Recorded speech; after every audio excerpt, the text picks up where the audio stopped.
Ei, pessoal, sejam muito bem-vindos a mais uma análise. Hoje a gente vai mergulhar direto no debate que é absolutamente fascinante. Estamos falando do choque histórico entre duas gigantescas narrativas sobre a nossa origem.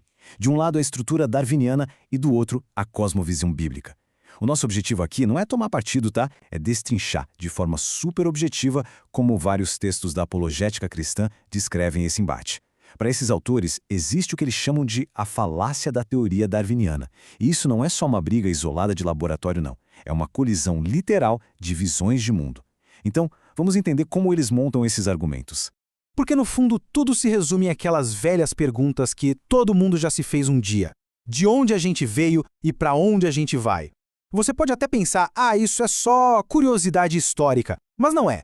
A resposta para isso forma a base de como a gente enxerga o valor da vida humana, a moralidade, o pacote completo. Como os textos que estamos analisando repetem várias vezes, o jeito que você entende a nossa origem muda completamente o jeito que você enxerga o nosso destino.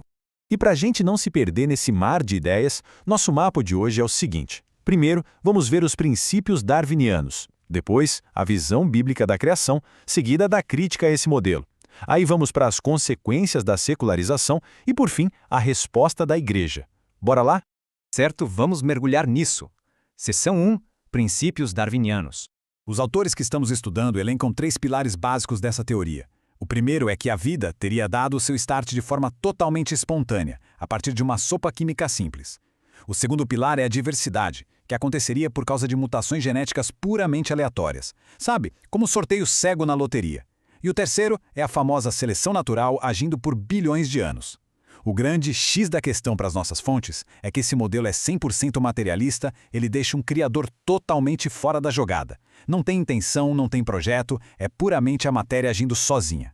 E é aqui que a gente vê o tamanho do abismo entre as duas ideias. As fontes apologéticas batem na tecla de que isso vai muito além da biologia, sabe? São filosofias em guerra. De um lado você tem o acaso e o materialismo cru. Do outro você tem a visão bíblica, que é baseada em um propósito, em um design muito inteligente e na transcendência. Ou seja, a ideia de que existe uma realidade viva muito além do que a gente pode simplesmente tocar ou ver no microscópio. São lentes completamente diferentes para enxergar o mesmo universo.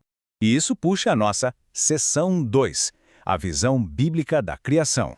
Sabe o que chama muita atenção nos documentos originais? É a convicção absoluta de que o universo não é um acidente geográfico cósmico. A visão cristã exposta ali diz que Deus trouxe tudo o que existe a partir do nada. Foi a vontade dele, pura e simplesmente. Isso significa que o universo tem uma planta baixa, entende? Tem ordem, tem manutenção, tem propósito e é um reflexo direto de uma mente infinitamente sábia. E adivinha quem é o grande protagonista nesse planejamento todo? Exato, nós mesmos.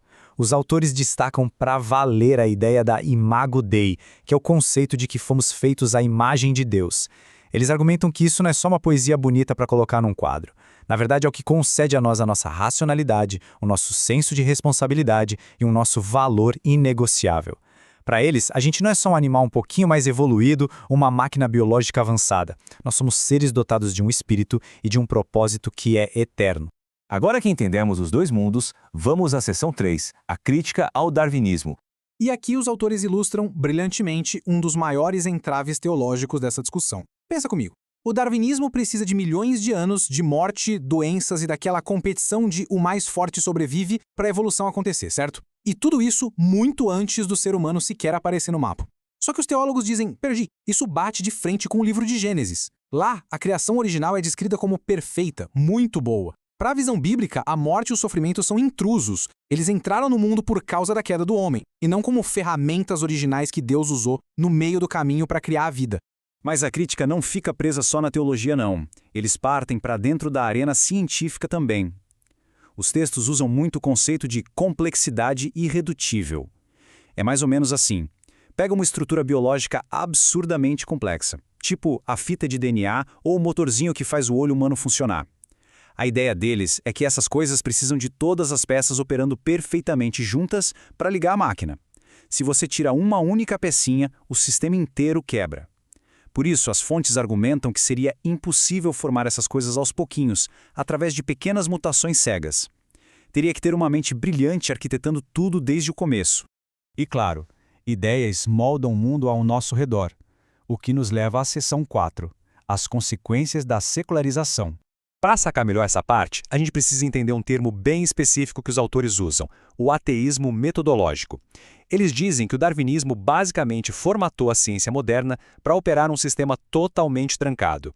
É como se colocassem uma placa na porta do laboratório dizendo proibida a entrada de propósitos. Se você menciona um design inteligente, já é taxado na hora de anticientífico.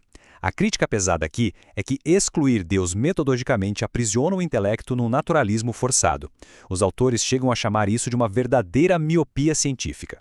E o detalhe é que essa visão de mundo não fica guardada no laboratório. Ao analisar o material, fica evidente como a secularização transborda e inunda a vida cotidiana. Quando você adota a ideia de um universo sem Deus como padrão absoluto nas escolas, você cria gerações inteiras acreditando que não há propósito maior e, por extensão, que não existem verdades universais. Os autores argumentam que essa frieza foi parar na cultura, nas mídias e até nas nossas leis, reduzindo o ser humano a um simples produto natural com prazo de validade. As fontes apologéticas traçam uma relação direta de causa e efeito aqui. Presta atenção nessa lógica. Se a gente engole o paradigma materialista de que o humano é só uma máquina biológica acidental, o que acontece com a moral da sociedade? Vira relativismo puro. Os textos alertam que se não tem um criador para definir as regras do jogo e o que é o bem e o mal, a ética vira só uma preferência da moda. Sem a âncora de sermos a imagem de Deus, fica muito fácil a porta se abrir para justificar abusos, perder o respeito pela dignidade e descartar vidas que a sociedade não considere úteis. Mas diante de todo esse cenário, qual é a saída sugerida? Seção 5. A resposta da Igreja. As ações propostas pelas fontes formam praticamente um chamado à resistência. Primeiro, eles pedem firmeza. Nada de tentar torcer a doutrina bíblica para ela caber numa teoria materialista.